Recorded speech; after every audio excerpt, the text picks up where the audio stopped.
we're talking, it was like the history of mathematics, right? And we're talking about like institutions that helped science like flourish, that helped math flourish to what it is right now. And then it was so weird because we're just writing down names, and then like the teacher's like, oh well, one of the most prominent and like helpful institutions that helped us advance not only in science but especially in math, mathematical sciences, was Christianity. And I put my pencil down and I was like, can she say that? Like, like is that a biased opinion?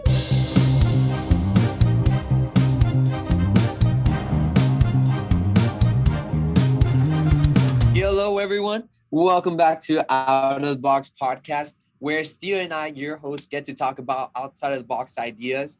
Today, we have a really cool guest here with us. His name is Jose Talamantes, and he is a mathematician. And so, Jose Talamantes, tell us a little bit more about yourself, where you're studying, and your expertise. Why are you interested in math? Well, study math. Not math, math. Yeah, exactly. Not math. Yeah, so I went to St. Mary's University for a while, and then I came over here to the University of Texas El Paso, started taking some graduate level courses on math, and it's been a heck of a ride. It's so weird. Like the more you go into it, the more philosophical it feels. Hey, perfect. It's like theory. It's like we go to the class. There's always that one guy who puts down his pencil. He's like, "Is this really math? Like, really? Yeah. why are we talking so much? Like, why do I have paragraphs in my notebook? Oh, and so no numbers." The math turns more into words than numbers. Yeah, it just doesn't. Ooh, but like almost like if it wants to communicate. Yeah, exactly. It's weird. So yeah, that's awesome. So tell us a little bit about that. Like, why do you think it tends to go into philosophy, like span out from the logical and mathematics? Well, math, it stems. It kind of stems from like a philosophical thought, like from here and there. It's like you'd imagine mathematics just being hardcore, concrete, like especially with its rules and all that, But what it really does is it kind of it's like an observation. I don't know. It's like taking an observation of the things around you and trying to make them like make sense, or it's either making sense out of the things around you or internally us creating things that I don't know, that supposedly this world comprises of, it's just the universe around us. There's just so many arguments around mathematics. I can't really There's just too many to tell. No. Yeah, there's a lot. I never thought of it like that though, because that makes sense. It's like an observation of our surroundings. Even the most basic things like counting how many rocks are in front of me right now, like caveman times, like I need, for every reason, I need this many rocks or whatever, Yeah. But just like I can see how it would stem from observation of physical objects in our environment, and then kind of grow from there. Like I need to count this many to do this thing. That's And the problem I always struggled with, the concept that I always struggled with math, was a philosophical one. If there was 100 trees in the forest and no one was there to count them, is there really 100 trees? Like, do these formulas, do these mathematical inductions and processes, do they still strive on even if there is no school of thought to bring it back? Was it here before, or is it something that we create just to make sense of the things around us? It's so complex. So that's a really good question, and that ties right into what we wanted to ask you about for today's podcast. Is the question of, is math real? In a sense, is math this thing that human beings created, in our minds, and then we just go off of, and we just came up with really good patterns to go by, and they just somehow work together for whatever reason? Or is math something that we discover that's occurring in nature, that's occurring naturally in the environment, in the universe, and it's something that we're discovering. So yeah, I'll throw that at you and let's see how it goes. Well, uh, through my limited knowledge, I by no means know everything that's out there, and that's the exciting thing about studying math. There's always something else to look at or like ponder about, kind of like philosophy. There's always material coming up. Yeah. Is that there's always there's always things that like there's always material to come by. I'm sorry, I lost my train of thought. I'm sorry, but like there's just like there's things that happen in coincidence, right? Things that happen in coincidence. So like there's been a record of mathematicians, like quite a few mathematicians who created math equations, right? They created these math equations because they're basically a good mathematician is just someone who's good at dancing with numbers, basically playing with numbers. It's like having a little kid with a bunch of Legos, basically. Whenever I try thinking of like different formulas, different processes that other people haven't thought of, for like my thesis, I'm basically just like a little kid playing with like Legos, just they gave it to me and now I'm just messing around with it. And a lot of the mathematicians, like there's a big record of them that like they've come up with like crazy theories, like crazy formulas, and then they point at it and they're like, this is useless. Like this has nothing to do with anything. He's like, I had fun with it and it's there and it's math, but it has nothing to do with anything. But then like years later, modern technology comes in, they review those formulas and surprise, surprise, a lot of them, they have a big impact in our life. Like one of the first minds, she was a lady, she thought she created the basis of like automation, or like a computer program. Basically, she thought of the idea of a computer program through math formulas, and like her thesis was just around that. But at the end of the day, she's like, this is it's not gonna help me. It's cool, but it doesn't do anything. But it helps us right now, like all those things. Another thing is cancer research. How like some mathematicians are just very unknown, like just like their formulas boom clicked with like the machinery that we use to like study cancer and such. And things about our universe too, like how like the universe is like comes together, the natural laws and all this stuff. Like it's just it adds, like it just makes sense, but like they didn't see it. They didn't intend it for that. It just so happens that those patterns coincided with reality. Yeah, that's what makes me wonder how the patterns, co-align with reality. Because like something like the Fibonacci sequence, being found in throughout nature in terms of the pattern of the sequence, found in like the spiral kind of pattern, being found in like seashells, being found in the ear, or the eye, all kinds of different things in nature. And yeah, it makes you wonder, is it something we're discovering in nature? I even heard someone say that they were finding almost like something similar to a computer program in the universe or something like that. So it's weird. Yeah, it's pretty interesting. It's pretty interesting. But like almost to like a way of nature trying to speak to us in a logical sense, right? Or in a natural sense, yeah, just trying to tell us something of how well nature was built by exactly. by something, right? And so it gives us kind of blueprints for us to continue creating outside of that. Yeah, right? and understand ourselves more. Yeah, you know what? That reminds me of an interesting conversation I had in my math class. We're talking, it was like the history of mathematics, right? And we're talking about like institutions that helped science like flourish, that helped math flourish to what it is right now. And then it was so weird because we're just writing down names, and then like the teacher's like, oh well, one of the most prominent and like helpful institutions that helped us advance not only in science but especially in math, mathematical sciences, was Christianity. And I put my pencil down and I was like, can she say that? Like, like is that a biased opinion? You know, because I mean, I'm Christian. You know, I mean, I'm all for it, but like, in educational standpoint, you have to like separate. You know, like separate yourself from those things. And she said that, I was like, whoa, why?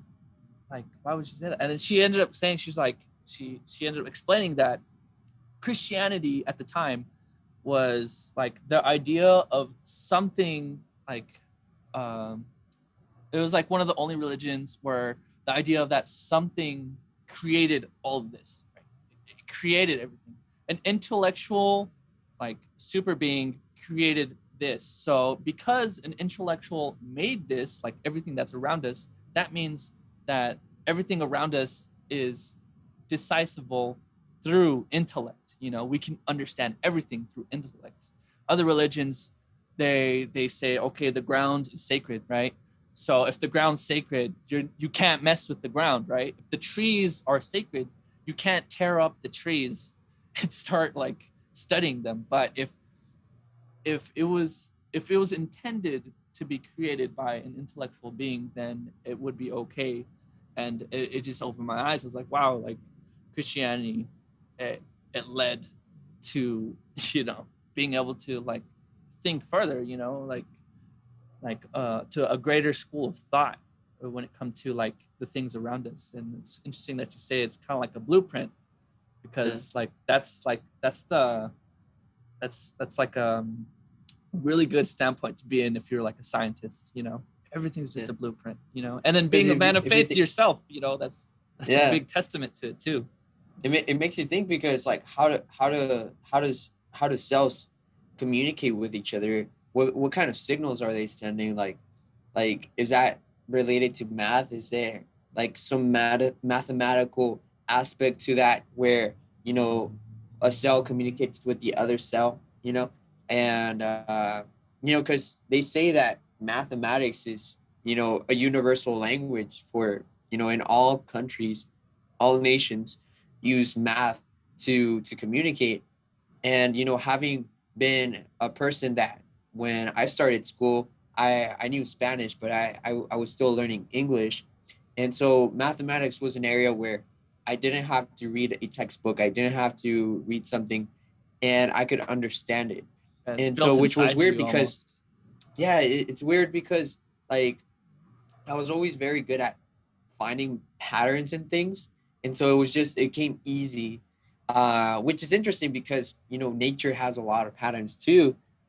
So it's, you know, there's so many correlations with this, that, you know, there's so many signals and so many ways of communication. This is, as a communication major, you know, I find that there's so many things communicating, and just wonder if mathematics was that universal language that we're talking about. Yeah, it sure seems that way. I mean, and I think the two sides of this fence that we're talking about a little bit is like, one person would argue that, you know, we're like we said, we find math occurring naturally in nature, so, you know, it's kind of like embedded in nature, and we're discovering it. And the other side would argue, well, you're just seeing a pattern because you want to see a pattern. You know, that's what the skeptic was saying. Like, you're just seeing what you want to see. How would you respond to that, Talamantes? Like, anything come up? I mean, those people, like, I don't know. You can't say one's absolutely right and one's absolutely wrong. You know, both people bring very valid arguments to the table. And whenever we've had debates in class and it don't end well, you know, but like, it's when those things happen, I can't help but admire both sides, you know, both arguments, both things. Like a big part that people bring up is that math is imperfect. So why are we studying it? You know, like, because I'm sure you guys know, like, there's paradoxes, right? Like, you get where are some of those? Yeah, you get like an equation, right? And you say this works for everything, right? And it just takes one jerk. It takes one example to be like, no, it doesn't work. And then it just falls apart, right? Crumbles. Well, yeah. Well, the funny thing about mathematics is that a lot a lot of equations and a lot of theorems, they have these holes in them, right? And like the more we try making sense of it, the more it doesn't make sense, right? Like these infinite paradoxes. And like, so basically people like to think that mathematics is all concrete, but it's not. Like there's just, if it was like a sheet of paper, it'd be a sheet of paper filled with holes, because Right. there's always paradoxes, there's always anomalies where it's like dividing by zero. Like, what does that entail? Like, what does that mean? Like, you know, it just doesn't make sense. Okay, well, if the lower you go, then the bigger the number is. So if it's zero, it's technically infinity, but other people are like, that's impossible to divide by zero. But there's no such thing as you can round up groups of nothing. But then in set theory, there's infinite groups of nothing, and it's very valid. It's just so contradictory on itself. It's not linear. Mathematics is definitely not linear. And some people have gone to just agree that these things, these infinite paradoxes, will never be understood. They'll never, and they just leave it like that. Yeah, Albert Einstein went to his deathbed trying to create a unified theory of the universe with math, and he just couldn't make it all work together because the physics theories, contradicted each other, and physicists are still trying to come up with a unified theory So where it's they don't. changing. And that makes me think of that when you're talking about how the different mathematical philosophical theories kind of almost contradict, or they have holes, or something like that. I'm curious about, like, because you were saying a lot of the math turns into words after a while. Like what is that? Like, kind of in terms of like, Yeah, that's very interesting. yeah, what is that? Well, it's more like describing, like describing the thing that's happening, or explaining. It's a lot of explaining of like why this is that, like, so you get some like equations, some formulas, right? You put it down, right? Like, surprisingly enough, a lot of these formulas are just down to like 2 plus 2.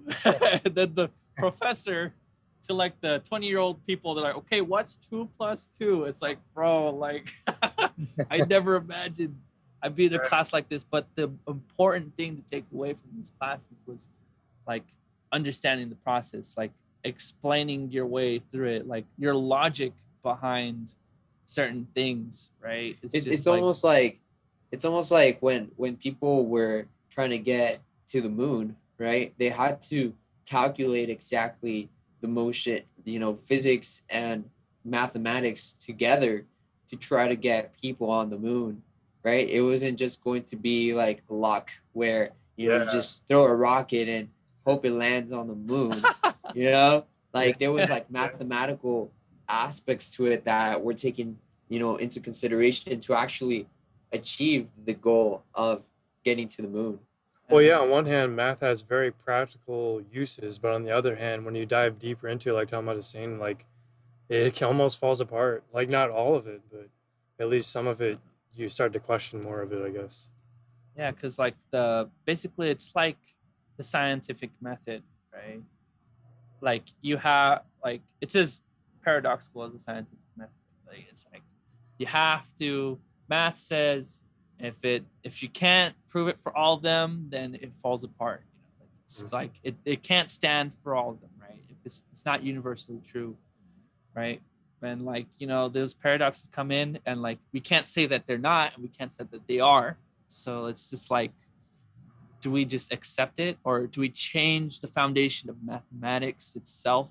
It's just that's interesting. Yeah, like I've actually had some colleagues, like, while they're doing like their like thesis and stuff, and they're crazy, and I'm pretty sure they're not going to graduate anytime soon, because they're all writing things down. They're like, well, like one of my friends, he wanted to literally like rewrite mathematics, like rewrite the whole approach to mathematics, and it was just so complicated. I I couldn't wrap my head around his ideology. But like, if someone's going to that lengths to change like something about math, then there's clearly something that it's not all there. But even though you're right, even though there are no like like it can't, like it doesn't work like 100% of the time. We can use patterns to our benefit, and it's not necessarily the mathematics, like how I see it now, like is that it's not necessarily the mathematics that's helping us, but it's the people. They're making educated guesses. They're using they there's a saying that says like was it fate, fate usually aligns itself with the the intelligent, the statistically intelligent, right? So like, even though it's like 1 in a million chance of something happening, if you tweak things around here and there, like you can like dwindle down that number to like something shorter, something plausible, something doable, right? And I think that's how that's what got us to the moon, right? Like the people that was crunching those numbers, doing the little changes, that like, because Using every pattern imagination. counts. Yeah, imagination. It's like, yeah, it's basically like the higher level math you go up, they're basically just testing your ability to use that, like all the fundamentals, right? Like to see how like you could play around with these numbers, dance with them, like See make it them in a turn into different something beautiful. perspective. Yeah, Yeah. like because like it doesn't matter. Like anyone, like if you want to find out like a math equation, oh, what is this hard math equation? You can literally just put it in a computer, and then people are like, well, like they get really hard. I'm like, yeah, you're right, but because they get so hard, we can't, as humans, we can't process these mathematical equations anymore. Like modern mathematics is being discovered through computers, through supercomputers, running these numbers like they run the sequences millions of It's like times per second. cryptocurrency, I would say.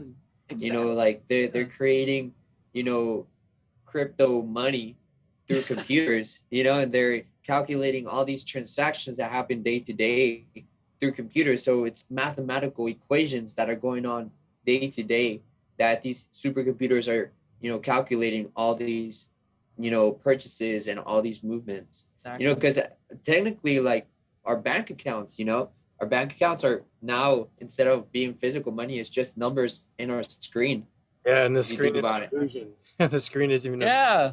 So What is it? do we Just- actually have money? It's not I mean, mathematics. it makes me think about that, like in terms of numbers, what that means, like Yeah. because we get so caught up, if we see a zero, then if we see a million in a screen, I don't know, it's something that I think it's fascinating. Yeah, when those pixels on your computer decrease in monetary value, you get stressed out. I mean, it has a physical effect. Yeah, it's so weird. Like it's just everything's just like changing, but like even though things change, like we still have to rely off of like the fundamentals, critical thought, that's why when you say Tapia, you say that you have to like, you as a communications major, you like you have to understand the patterns of people thinking. If you're able to do that, then I'm pretty sure you'd be an excellent mathematician if you aren't already, because basically it's just being able to think in a certain way that's, it's a little different, like be able to play with your understanding of things in a different way, like compared to other people, right? Like Thinking outside the box. yeah. Yeah. Yeah. Like let your imagination go crazy, like think, like that's basically what math is. It's just because like it's no longer computational, and I don't understand why like institutions make it that way, Yeah, because it's no longer. I've met some really smart kids, and then they leave math, like they leave the field because they feel that, like it's a lot of things to memorize. And yeah, of course it is, but that's not the foundation. Like that's not the foundation of modern mathematics. The foundation of modern mathematics is someone who is creativity. And it's funny how they're kicking people out that have like all this potential to be like super creative. Yeah, I talked to some of my friends. They know nothing about mathematics, absolutely nothing, right?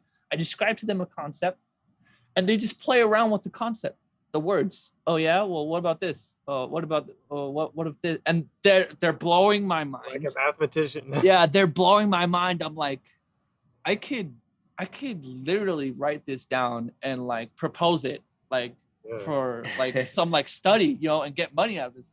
But they don't know. Like these people, Yeah, they're they just don't realize it. it's Right. they don't realize how gifted they are. Like how just being creative, just being able to play around with. That's what makes a good mathematician. And it's sad they kick people out like that from universities. I just don't believe in the institutions that they have out right now. Yeah, I never thought about it like that. That's really interesting. Like you said, you had to dance with math, dance with numbers. There's one other thing as we're wrapping up. I wanted to, because I remember you were trying to remember, or maybe something else that's similar to this. I remember you were telling me something, Talamantes, one time in the cafe about a strange mathematical thing that you learned about, and it was just like blowing your mind, but I can't remember exactly what it was. I almost wanted to say it had something to do with a vertex or like a breaking down a number, but you can't break it down infinitely, or you have to break it down infinitely. I can't remember what it was though. Or anything that's kind of like really odd or strange that you've learned in math. You know? Yeah. What would you say is something crazy that might blow our Crazy. minds right now? Yeah. Damn. Mathematics. Again, I'm trying to remember like what that was, but oh my gosh. you know, it might have been something like you can't pinpoint a specific point on a graph on like not. Oh a, yeah. Oh, that's insane in itself. Yeah. yeah, The fact that okay, so like it's weird because like if you have like a dot on a graph, right, and you zoom in, right, try capturing that dot, you'll never be able to like really capture that dot. Just like how was it a clock? So if a clock had an infinite amount of numbers between like the whole like 1 and 12, right? Infinite amount of numbers. The odds that it would the finger, the hand of the clock would land on one specific numbers is basically impossible. That's weird because it's like graphs, like this one point, it represents one number. But if you ever try like grabbing that number, it's really impossible, like because it has no dimension, right? It has no dimension. What's next to one, right? What's next to the number one, right? Well, 1.1, and then I'd be like, no, that's wrong. And then they'd be like, okay, 1.01. Like, no, that's wrong. They get smaller. They're smaller. They're like, what's the number next to one? And that's the thing.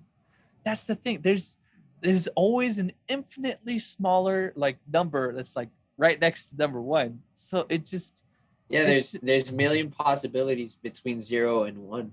Yeah, it is just like it's crazy. It's like, okay, we're playing around with numbers, right? But in reality, we can't really like grasp the what numbers the are. concept of numbers. Yeah, like how precise they are. I don't know. I just thought that was weird. I remember when you first told me, I was like, what the, Yeah.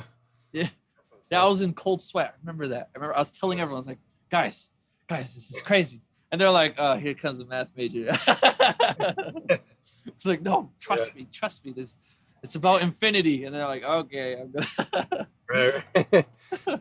Dang. Well, I guess my final thing on that is like, like as a believer in God, as a Christian, like I believe that math comes from nature and we're discovering God's patterns, I guess, in nature.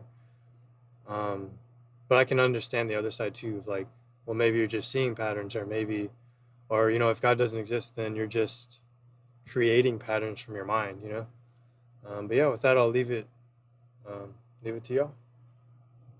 Sounds good. Yeah, well, really appreciate you, Talamantes, coming on the show, sharing your expertise on mathematics and sharing some outside of the box ideas. And to our audience, thank you for listening and thank you for staying tuned with us if you ended up coming to the end of this show. We look forward to sending more concepts like this. If you have any ideas, please feel free to drop them down below in the comments section. And if you like this video, also give it a thumbs up and subscribe to our channel because we are committed to giving you more outside of the box ideas to blow your mind. So until next time, we will see you soon. Take care.